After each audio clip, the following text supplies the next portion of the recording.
Hello guys and welcome back to the channel एनिजाके। तो जैसा कि हमने लास्ट एपिसोड में देखा था कि जाओ फेंग एक मैजिकल हर्ब की तलाश में जंगल में घूम रहा था और उसे वो मिल भी गया था, लेकिन उस मैजिकल हर्ब का गार्डियन भी वहाँ था जो जाओ फेंग को हाय हेलो करने के लिए आया था। वो उसको हर्ब को टच भी करने नहीं दे रहा था। जाओ फेंग को ऑलमोस्ट मार ही डाला था उसने, लेकिन तभी जाओ फेंग अपना ट्रम्प कार्ड यूज करता है और वहाँ पर एक ब्यूटीफुल सी लड़की को समन करता है। वो लड़की एक सेक्ट की काफी ज्यादा पावरफुल डेसिपल थी जो उस मॉन्स्टर को अच्छे टक्कर दे रही थी। जब मॉन्स्टर को लगता है कि उसकी दाल यहाँ नहीं गलने वाली है तो वो उसी रेयर हर्ब को खाने की कोशिश करता है, लेकिन वो लड़की ये सब रोकने की भी कोशिश करती है। वो उस पर अटैक कर देती है, लेकिन इससे पहले वो मॉन्स्टर थोड़ी सी हर्ब खा चुका था जिससे वो काफी ज्यादा पावरफुल बन जाता है। वो उस लड़की को ऑलमोस्ट मारने ही वाला था, तभी जाओ फेंग अपनी पावर का यूज करते हुए उस मॉन्स्टर पर एक काफी ज्यादा पावरफुल अटैक करता है, लेकिन वो लड़की काफी बुरे तरीके से इंजर्ड हो गई थी। तो जाओ फेंग उसकी जान बचाने के लिए उसे एक काफी रेयर मेडिसिन देता है, लेकिन जब वो होश में आती है तो जाओ फेंग उसे गंदी नजरों से देख रहा था, ऐसा उसे लगता है। इसलिए वो जाओ फेंग को एक जोर का चमाट लगा देती है। अब आगे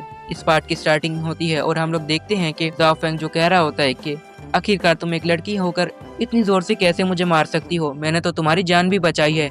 अगर वो पील ना तुम्हें मैं देता तो तुम यहाँ नहीं स्वर्ग में होती। जिस पर वो भी माफी मांगती है और कहती है कि मुझे लगा कि तुम एक बुरे इंसान हो। तो इस पर जाओ फेंग कहता है कि अगर तुम ऐसे रिएक्ट नहीं करती तो ये सब यहाँ पर खत्म हो जाता। फिर वो उससे कहता है कि मैंने तुम्हारी जान बचाई है, इसलिए तुम्हें अब कंपनसेट करना होगा।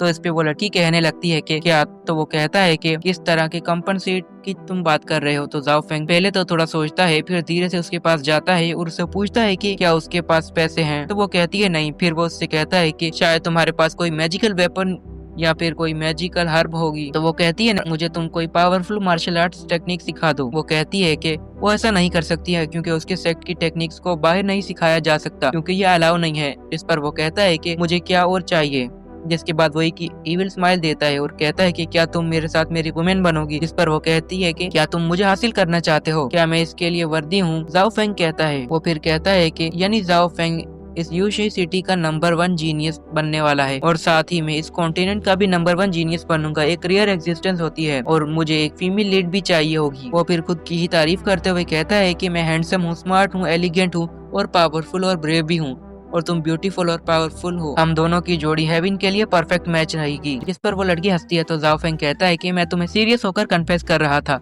तो वो कहती है कुछ नहीं, बस मुझे बचाने के लिए तुम्हारा शुक्रिया और मेरा नाम मू किंग सुआन है। फिर वो अपनी फ्लाइंग स्वॉर्ड को बाहर निकालती है और उस पर खड़ी होकर वहाँ से जाने लगती है। जिस पर जाओ फेंग कहने लगता है कि हमारी अभी तक बातचीत खत्म नहीं हुई थी। मू किंग सुआन के जाते हुए सोचने लगती है कि अगर गोएंडू की जाओ फैमिली को ये पता चल गया कि तुमने क्या कहा है तो तुम्हारी जिंदगी मुश्किल में आ जाएगी। अगर मैं एक ऑर्डिनरी फैमिली में पैदा होती तो मैं तुम्हारी हो सकती थी, लेकिन अभी के लिए अलविदा ही सही है। ऐसा कहते ही वो वहाँ से चली जाती है।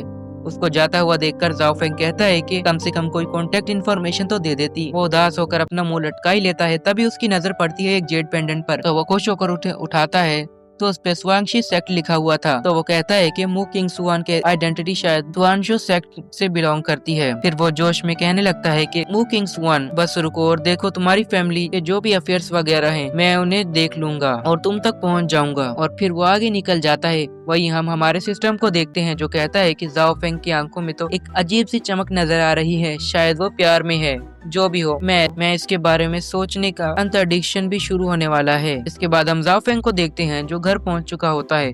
वो कहता है कि इतने कम टाइम में मैं एक 8 लेवल का वॉरियर बन गया हूँ। मेरी इतनी पावर काफी है उन लोगों से बदला लेने के लिए जिन्होंने जाओ फैमिली से मुझे खत्म करना चाहा। मेरे पास एक सिस्टम है, अब स्वांगजी सेक्ट भी मुझे रोक नहीं सकता है। फिर वो कहता है कि मू किंग स्वान बस मेरा इंतजार करो। तो जिसके बाद वो ऐसा बोलते बोलते घर के अंदर जाता है। तो वो देखता है कि कमरे का दरवाजा पहले से ही खुला हुआ है। उसे काफी अजीब लगता है। फिर वो कमरा खोलता है तो हम वहाँ पर कुछ असैसियंस को देखते हैं जो उसका इंतजार कर रहे होते हैं। वो जैसे ही दरवाजा खोलता है तो वो लोग उस पर अटैक कर देते हैं। जाओ फेंग उनके अटैक को जंप करके डॉज कर लेता है। फिर वो उनसे स्वॉर्ड फाइट करने लगता है, लेकिन जाओ फेंग उनसे काफी ज्यादा पावरफुल बन चुका था, इसलिए वो उन सभी से बराबरी से मुकाबला करने लगता है। वो एक गुंडे के मुंह के अंदर एक तलवार घुसाकर उसे पीछे गिरा देता है। तो वो सभी गुंडे एक जगह पर एक साथ खड़े हो जाते हैं। उनका बॉस जाओ फेंग से कहने लगता है कि बच्चे आखिरकार तुम वापस आ गए हो। तभी उसका दूसरा साथी कहता है कि बच्चे तुम्हारा काफी लंबे वक्त से इंतजार रहा है हमारा। इस पे दूसरा बंदा कहने लगता है कि आज तुम्हारा आखिरी दिन है क्योंकि आज तुम मरने वाले हो। तो जाओ फेंग कहता है कि जी शुआन कहाँ है। तो इस पे उन गुंडों के बॉस बोलता है कि मैं तुम्हें क्यों बताऊं कि वो कहाँ है, उसे सिटी लॉर्ड के बेटे जाओ फिशान को दे दिया गया है। अब वो होंगताई हॉल में है, जिस पर उसका साथी कहता है कि बॉस आपने तो उसे पूरा एड्रेस ही बता दिया। जिस पर वो कहता है कि क्या क्या मैंने ऐसे किया है? कोई बात नहीं, अब इसे जिंदा ही नहीं छोड़ूंगा, तो अब तुम मरो।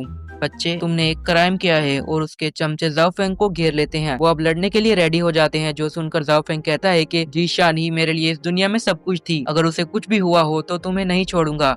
आखिरकार तुम लोगों ने उसे नुकसान पहुंचाने की हिम्मत कैसे की? मैं तुम्हें इसके लिए बिल्कुल भी माफ नहीं करूंगा। जिसके बाद वो उन सभी से लड़ने लगता है और वो उन सभी अच्छे से टक्कर देने लगता है।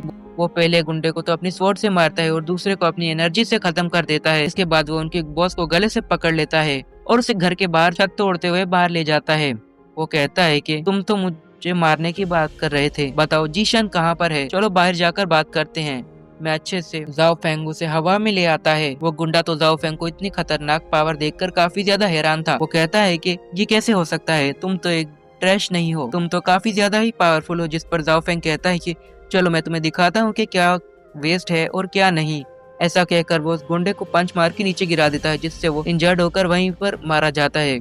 जाओ फेंग नीचे आता है तो उस गुंडे की बॉडी में एनर्जी निकलकर जाओ फेंग की बॉडी के अंदर चली जाती है। जिसके बाद सिस्टम वहां पर हाजिर हो जाता है। वो कहता है कि अगर तुम जाओ फैमिली के पूसों को सबक सिखाओगे फिर से, तो तुम्हें मिलेंगे 3 कंट्रीब्यूशन पॉइंट्स। अगर तुम ऐसा करते हो तो तुम्हें काफी अच्छे रिवार्ड्स भी मिलेंगे और चीट कोड की मदद से तुम्हें एक स्पेशल रिवार्ड भी मिलेगा। फिर वो उसे एक बुक दिखाता है। जाओ फेंग समझ जाता है कि ये क्या है। वो दरअसल एक स्किल होती है। सिस्टम कहता है कि मछली ने अपने शिकार को ढूंढ रही है और उसे एक नया शिकार का तरीका भी सीख लेना चाहिए।